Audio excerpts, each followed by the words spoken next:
تھر Parker میں موجود ہیں ابھی ہم، اور یہ نیم کے درخت دیکھیں. آج ہمارے ساتھ ایک مہمان ہیں اور وہ آگے چل کے ایک ساز جو سندھ کا قدیمی اور پرانا ساز ہے وہ بجاتے ہیں. اور وہ ساز بجانے والے سندھ میں ابھی کچھ ہی لوگ ہیں. اور یہ ساز جو ہے موہنجو دڑو سے اتنا موہنجو دڑو جتنا ہی پرانا ہمارا ساز ہے. اور اس کو بچانے کے لیے میں نے سوچا کہ کسی جنگل کا رخ کیا جائے. اور وہ ساز جب بجتا ہے تو وہ اٹ سیلف ایک میڈیٹیشن ہوتی ہے.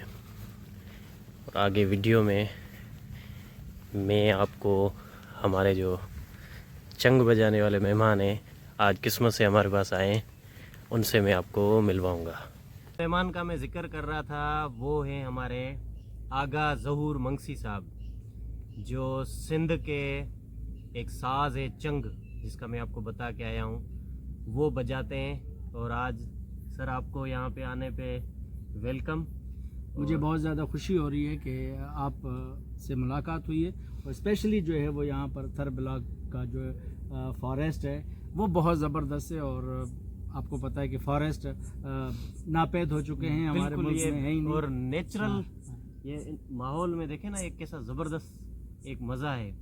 ابھی آپ یہ چشمہ ہے چنگ ہے جی، یہ سندھ کا جو ہے وہ تاریخی ساز جو ہے وہ چنگ ہے، جو کہ اب آپ راجستھان میں بہت زیادہ بجاتے ہیں. راجستھان میں ہے، حالانکہ رشیا میں ہے، دنیا کے اور بھی ممالک میں. لیکن ہمارے پاس بہت دکھ اور افسوس کی بات ہے کہ یہ جو ہے وہ اب اس کے بنانے والے بھی میں بڑی تلاش میں ہوں کہ میں کہہ رہا ہوں کہ ان کو کہتا ہوں کہ شاگرد پیدا کرو.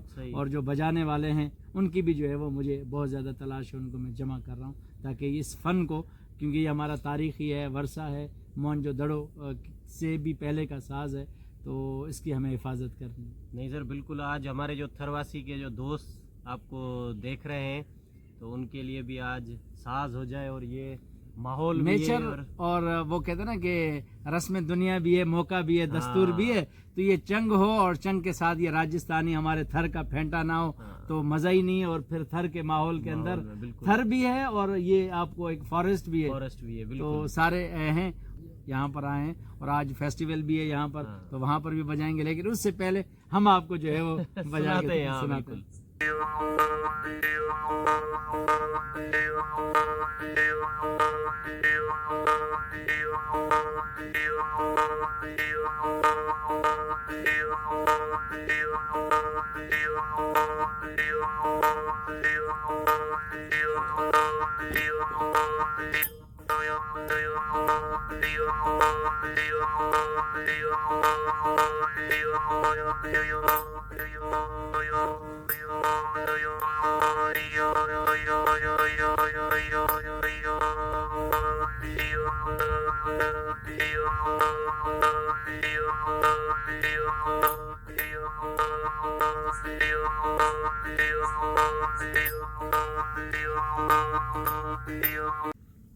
آغا صاحب سے چنگ سننے کے بعد پتہ چلا کہ مختلف زبانوں میں بھی آغا صاحب کو عبور ہے، اور وہ خود ہی سن لیتے ہیں کہ کون کون سی سر زبان بولتے ہیں.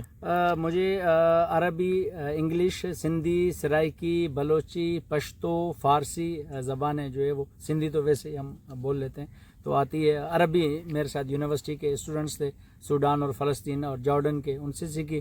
فارسی میں نے خود ہی، مجھے شوق تھا تو وہ سیکھی. پھر سندھی، سرائکی، بلوچی، پشتو، مجھے بچپن سے زبانیں سیکھنے کا بڑا شوق تھا. فارسی میں سر اگر آپ، کیونکہ یہاں پر سندھ کے کافی جو خاص طور پہ ہمارے کمیونسٹ پارٹی کے دوست اور جو کامریڈس جو ہمارے ہیں ان کے بڑے زیادہ شعر جو فارسی کے یاد ہوتے تھے.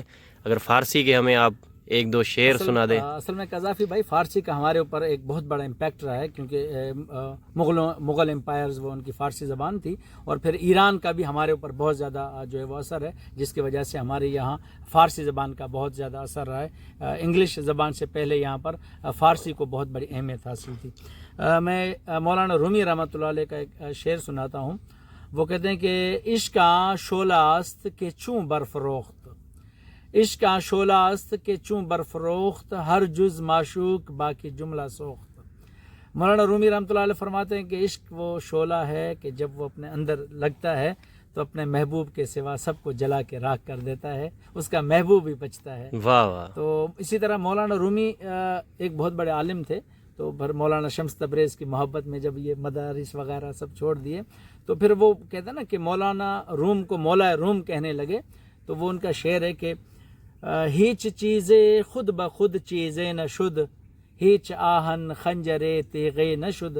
کوئی بھی چیز جو ہے وہ خود بخود نہیں بنتی، کوئی بھی جو ہے وہ لوہا ہے وہ خنجر یا تلوار خود بخود نہیں بنتا. ہیچ حلوائی نہ شد استاد کار تا غلام شکر ریزے نہ شد.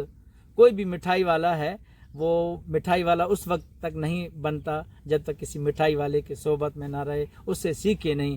پھر لاسٹ میں مولانا رومی نے کہا ہے کہ مولوی ہرگز نہ شد مولائے روم تا غلام شمس تبریز نہ شد. کہ مولوی اس وقت تک مولا روم نہیں ہوا جب تک شمس تبریز کی غلامی اختیار نہیں کی. واہ. تو بہت زبردست ہمارے فارسی کے اشعار بڑے زبردست ہیں. بس میں ایک اور شعر ہے جو کہ آپ کو بہت زیادہ پسند آئے گا، سب کو پسند آئے گا ان کے نام، کہ مجنوں. آپ جب عرب کنٹریز میں جائیں گے تو جب آپ کوئی غلط کام کرتے تو شیخ کہتے ہیں واللہ انت مجنوں انت مخ ما فی موجود واللہ انت مجنوں، بولا آپ یعنی مجنوں ہو، پاگل ہو. تو یہ عشق کی انتہا ہے جب آدمی مجنوں ہوتا ہے. تو کیس اس کا نام تھا عشق میں جب وہ لیلا کے مجنوں ہوا. تو اس کے لیے مولانا رومی رحمۃ اللہ نے کمال شعر لکھے کہ ایک دفعہ وہ لیلا کی گلیوں میں جا رہا تھا تو اس نے کتا دیکھا. تو کتا دیکھا تو اس کے پاؤں چوم رہا تھا. تو لوگوں نے پوچھا کہ بھائی یہ کتے کے پاؤں کیوں چوم رہا ہے؟ پائے سگ بوسید مجنوں خلق پرسید ایچ سود. پاؤں چوم رہا ہے. لوگوں نے کہا کہ یار یہ کتے کے پاؤں کیوں چوم رہا ہے؟ مجنوں نے بے ساختہ کہا اے سگے در کوئے لیلا گاہے گاہے رفتہ بود. یہ وہ کتا ہے جو لیلا کی گلیوں میں جاتا تھا، لیلا کے پاؤں کے اوپر اس کے پاؤں لگے، واہ واہ. اسی لیے جو ہے نا وہ اس کے پاؤں چوم رہا ہے. واہ واہ واہ.